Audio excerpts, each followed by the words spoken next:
over your time here to make you a better tight end both on and off the field? Yeah, Tebow's done a lot for me. Just working extra with me, making sure I understand defenses, expecting the most out of me during practice every single day, holding me to a high standard so I don't get, complacent. I can't thank Tebow enough for everything that he's done for me and done for my family especially. He's been a great role model for me, and that's something I've always looked up to. And, I want to get, after my football career is done, I want to get into the coaching profession, and I think that he's just been a great role model for me to follow along in his footsteps to, coach how he coaches and just kind of be a father figure to most of the guys in the tight end room, and not just us, but the whole team. And he's always demanded excellence from me since the first day I started on campus, and I'm just happy that everything he's done for me, and he's pushed me, and I just can't say enough great things about him. Greg Pickle. Pat, I hope I phrased this question right, but obviously so much has changed with how you guys practice and meet and how you'll get ready for games and play games. And we know a lot of that stuff, the mask, the shield, the social distancing, the Zoom meetings. But are there anything that, as outsiders, we wouldn't know about that's changed with the way you guys operate that maybe would surprise people, or that was maybe a surprise to you once you guys started back? I mean, is there anything that is maybe outside of the norm or outside of the obvious that you guys are doing that is different with everything that's going on? Obviously the Zoom meeting is definitely difficult, just because, you're not in person, and I feel like most of us learn better in person. But we've adjusted well. But I think one thing that is kind of I've struggled with is not being able to come into the building whenever I want, just to kind of watch film and get extra rehab and do all that kind of thing. Once you're in the building, you're locked in the building, and if you leave, then you can't come back really, especially with workouts over the summer, stuff like that. So, I know a lot of you guys saw us working out at State College High, so, that was definitely different, being able to, plan my day around classes and stuff like that, just go to State College High and work out there. But it's definitely different not being able to just come in and swipe in the building and just be here whenever we want. So it's definitely something that's really different and hard to get used to. But, with the season starting and us kind of being in the building a lot of the time, it's kind of good to be back here and just kind of doing my own thing, like my normal routine in the building. Apologize if I mispronounce this. New BS Wilborn.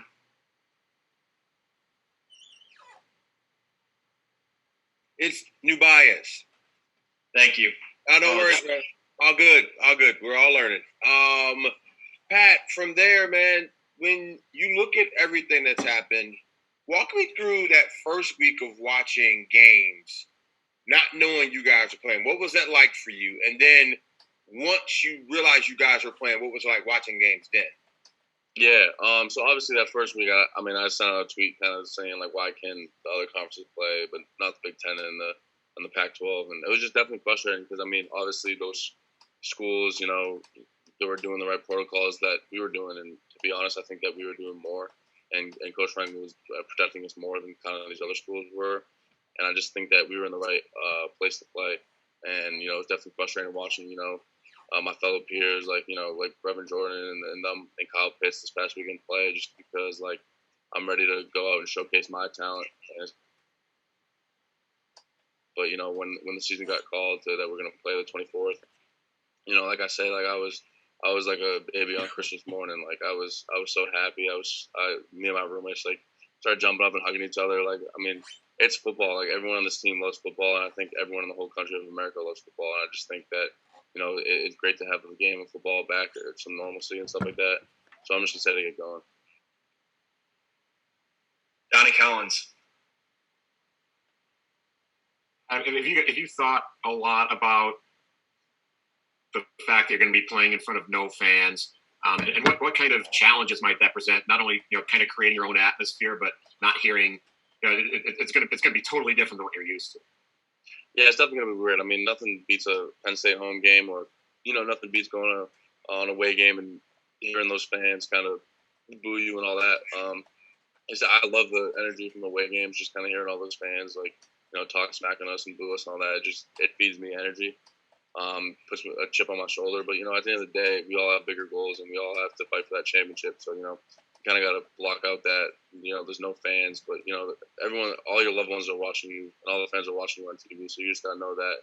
Just kind of block out just kind of the distractions of no fans and how that might impact your mentality during the game. But you just kind of continue to just play football. And just, at the end of the day, it's 11 versus 11 with football, and the end goal is to win. So that's kind of our mentality going in. Andrew Porterfield. And aside from yourself, we haven't really seen much of the other tight ends in competition yet. They're kind of less experienced. What excites you about those guys? Yeah, I mean, they all excite me. I mean, they're my guys. I'm like one of my best friends on the team, all of them, really. I think Zach is ready to go. I think that he's waited his turn, and I think that, he's proud himself for a big year this year. And I also think Brenton has. I think Brenton comes in every single day and works. And I mean, Brenton's kind of followed under my wing. I kind of took Brenton under my wing, just kind of the way he works and the way he goes about his business. And I'm just really excited to see Brenton get going this year because he's been waiting his turn, and he's primed for a big year. And I think that he's going to come out and ball. And with the kind of offense we're running right now, he's going to get his opportunities. And so I'm excited for him. And I think Theo has done a great, and even both really the freshmen come in and done a great job picking up the offense and just playing to their strengths and playing to their potential. And I think we have a great battle throughout the whole tight end room. I mean, they challenge me every single day. We love to compete, and I thrive off their competition and their competitiveness.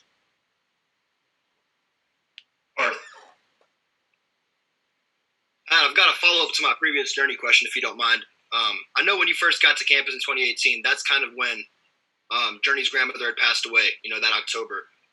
How do you think losing her kind of changed him, either for better or for worse? I know, obviously, a lot of what he does in the field now is for her. So. Yeah, I mean, obviously, when you lose a loved one, I mean, obviously, that's great motivation. I think that Journey has taken that and, has ran with it. And I think that he every single day he wakes up and he honors her in some time away. I mean, I know you see the thing he runs around his neck with that for Nana. I think that and that's true. I think everything he does, is for him, for her, and I just think that he honors her in a great way. I mean, obviously, I just lost my grandfather too, and he was my best friend.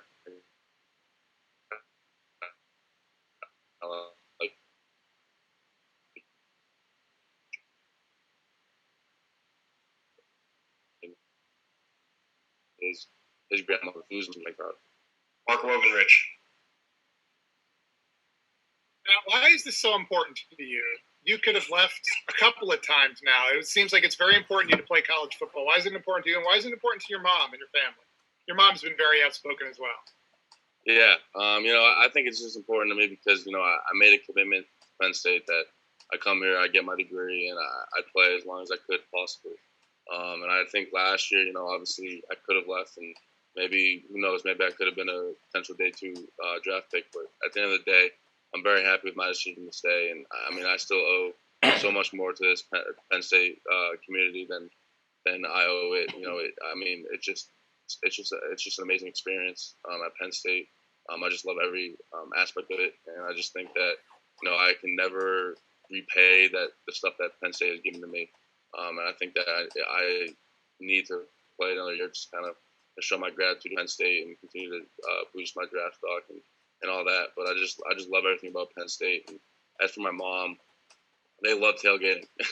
So, they love being around, State College and love going to away games and everything.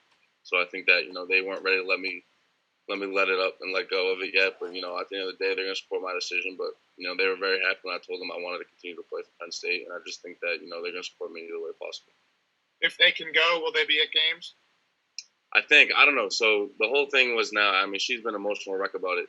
So I think with Massachusetts, I think that you can't travel to like most of the states, and then if you do, you have to come back and quarantine for 14 days, or to get your test results, something like that. So they teach, so they can't miss class really, because they're in person. So like if they came to Pennsylvania and they came back to Massachusetts, they have to quarantine 14 days or get tested.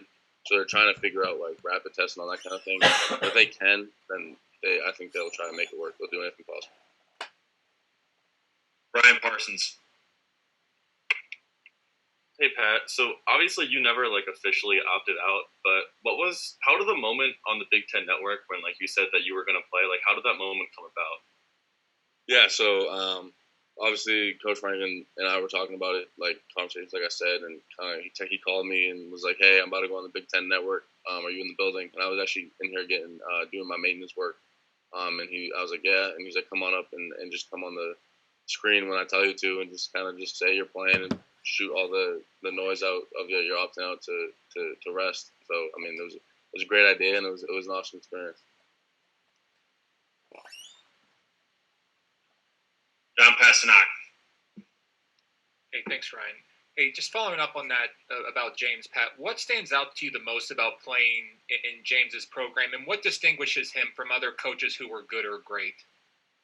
Yeah, I think Coach Franklin does a great job just kind of in his program of being a leader. I think that he gives everyone answers that, sometimes you don't like or sometimes you don't really like to hear, but I think that he does a great job just kind of, demanding excellence and demanding perfection. And at the end of the day, he's always going to love you.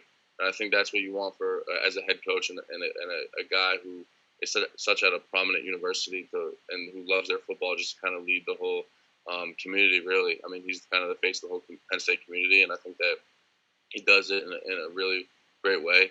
And I think that at the end of the day, if you're a recruit, I just don't get why you wouldn't come to Penn State, especially if you're from around this area, because, I mean, it has everything a recruit wants or a college student needs or wants or whatever.